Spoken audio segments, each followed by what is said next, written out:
जय श्री राम दोस्तों। आज हम नई एक्सरसाइज स्टार्ट कर रहे हैं जिसका नाम है त्रिभुज। तो हम सब जानते हैं कि त्रिभुज तीन ओर से बंद गिरी आकृति को अपन त्रिभुज कहते हैं। तो इसका टोटल कोण कितना होता है? 180 डिग्री होता है। और इस प्रश्नावली में हम दो चीजें मेन पढ़ेंगे, जो है एक तो है समरूप और एक है सर्वांग। तो ये क्या होते हैं इनके बारे में पता करते हैं। तो समरूप क्या होता है? तो समरूप आकृति जो होती है ना,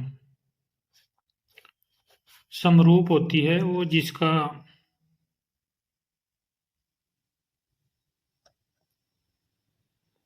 रूप समान होता है। जैसे ये एक गोला हो गया जिसे अपन वृत्त कहते हैं, ये दूसरा गोला हो गया। अब ये गोला है तो ये मान लेते हैं 1 सेंटीमीटर का है, ये 2 सेंटीमीटर का है। तो आकार सेम है दोनों का,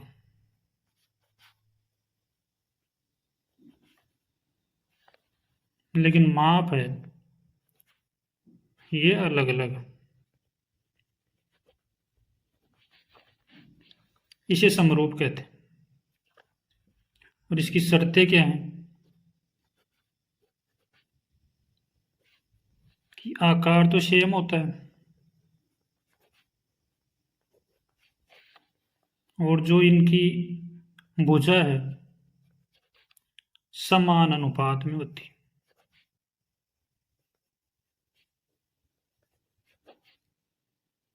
जैसे मान लेते हैं ये बी हो गया और ये बी सी हो गया।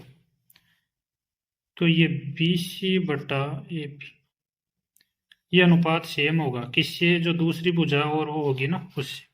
तो दूसरा क्या है? सर्वांग।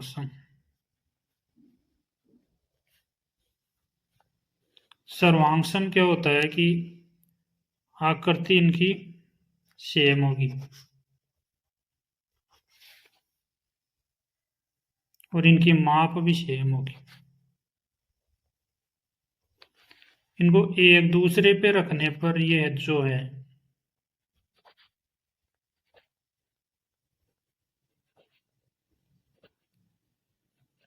एक दूसरे पर रखेंगे तो ये एक दूसरे को ढक लेंगे।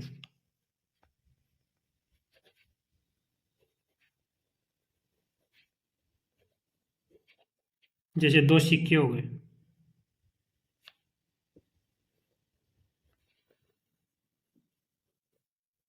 ये दो जो सिक्के हैं ये एक दूसरे के ऊपर रखेंगे ना तो ये दूसरे को पूरी तरह ढक लेंगे।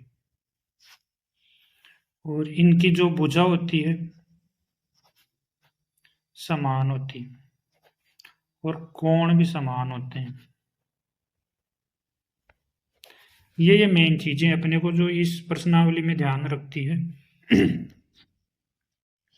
6.1 में पहला प्रश्न देखते हैं। तो उसमें क्या दिया है? सही शब्दों का प्रयोग करें। तो इसमें पहला क्वेश्चन क्या है? सभी वृत्त खालिस्तान होते हैं। अब ये समरूप होते हैं, सर्वांगसम होते हैं। तो अपन ने पहले ही पढ़ा है कि ये जो वृत्त हैं, आकृति कुछ भी हो, आकृति सेम है इनकी और भुजा अलग अलग है, तो ये समरूप होते हैं। दूसरा है सभी वर्ग, वर्ग भी सारे समरूप होते हैं। और सभी समबाहु त्रिभुज हैं, वो भी समरूप होते हैं। तो सेकंड क्वेश्चन क्या है? सेकंड क्वेश्चन में अपने को देखना है कि क्या बोला है? निम्नलिखित में से भिन्न भिन्न उदाहरण दो। तो समरूप आकृति के अपने को उदाहरण देने हैं। तो समरूप आकृति अपन देखें तो ये दो तीन वृत्त हो गए,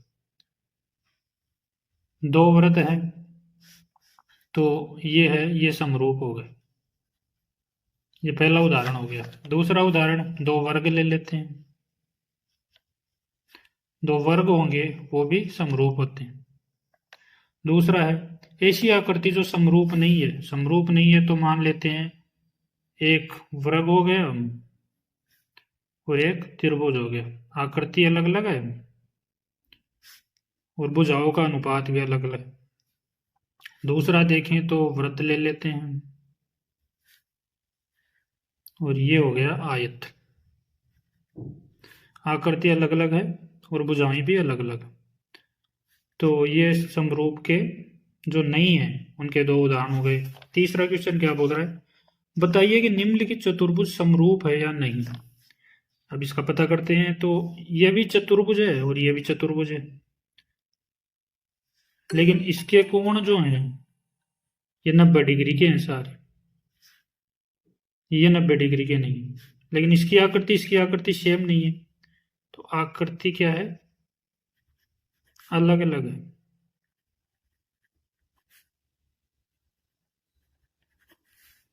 भुजाओं का माप अलग अलग है, लेकिन ये चलता है। लेकिन अपने को क्या है, अनुपात, अनुपात जो है इनका वो सेम है। सेम कैसे है, मान लेते हैं पी क्यू बटा ए बी बराबर एस आर बटा डी सी।